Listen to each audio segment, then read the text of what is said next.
The Browns' triumph came down to two undeniable forces: a defense that refused to break, and one man, Judkins, who seemed almost superhuman every time he touched the ball. From the moment he stepped onto the field, there was something different about the way he moved, the way he attacked the line, the way he carried himself. You could see it in his eyes, and this wasn't going to be an ordinary game. And when he found that first gaping hole in the Dolphins' defense, burst through the line, and bulldozed into the end zone for the first touchdown of the game, the energy in the stadium changed. Fans erupted, the sidelines came alive, and for the first time in weeks, hope didn't feel like a fantasy.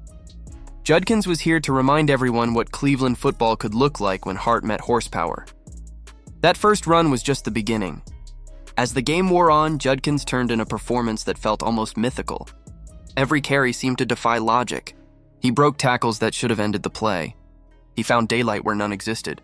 It was as if he could sense the rhythm of the defense, slipping through cracks, spinning out of danger, and driving forward with raw determination. By the time the final whistle blew, Judkins had racked up 3 rushing touchdowns, each one more dominant than the last. His performance wasn't just a highlight reel. It was a message. When everything else seems uncertain, when the passing game sputters and frustration brews on the sideline, Judkins is the heartbeat that keeps Cleveland alive. But for all the glory Judkins brought, one glaring problem cast a shadow over the victory: the quarterback situation.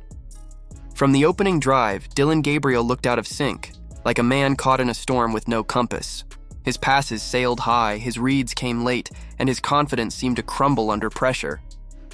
The Dolphins' defense didn't just test him, they broke him. Repeated sacks, hurried throws, missed opportunities, it was all there, and the fans could see it too. Every time Gabriel stepped back into the pocket, you could feel the tension in the stands, the collective breath held in worry. It was painful to watch an offense so reliant on one man's running ability, while its supposed leader under center seemed lost in the chaos. And yet, head coach Kevin Stefanski refused to make the one move that every fan in Cleveland was begging for. Even as Gabriel's struggles deepened, even as drives stalled and momentum teetered, Stefanski stood firm. He kept his faith in a quarterback who clearly didn't have control of the game. Meanwhile, sitting on the bench, helmet in hand, was Shedeur Sanders, the rookie phenom that fans have been desperate to see unleashed. You could feel the chants building like a storm ready to break. Put in Shedeur! The cameras caught glimpses of him, calm, composed, focused. This was the kind of situation that could have been made for him. A strong run game, a defense dominating the field, and a chance to show that spark he's carried since his college days under Coach Prime. Sanders is more than just another backup. He represents something bigger: potential, leadership, and the poise of a player who thrives under pressure. His ability to read defenses, extend plays, and create magic from broken situations is what made him a household name before he ever took an NFL snap. And this game? This was the perfect storm for him to step in. With Judkins steamrolling defenders and the defense holding the line, all Cleveland needed was a quarterback who could bring rhythm to the passing game and balance to the offense. But the moment never came. Stefanski stayed loyal to Gabriel, and the offense never found its heartbeat. It's hard not to question that decision. Maybe Stefanski didn't want to destroy Gabriel's confidence, or maybe he wanted to show loyalty to his starter. But in a league built on results, loyalty can become a liability. The signs were flashing in neon. Gabriel wasn't the answer that night. Every stalled drive, every overthrown ball, every sack screamed for a change. The momentum was begging for a spark. But instead, the Browns doubled down, and while the win eventually came, it wasn't because of their quarterback. It was in spite of him. If there's one unit that refused to let the game slip away, it was the defense. They were relentless, a wall of aggression, speed, and controlled chaos. Every time the Dolphins tried to find their rhythm, they were met with a storm of pressure and punishing tackles. The Browns' defensive front turned the Dolphins' offensive line into a revolving door, collapsing the pocket and forcing hurried throws. And at the center of that destruction was one man, Myles Garrett. He wasn't just playing football. He was dismantling everything Miami tried to build.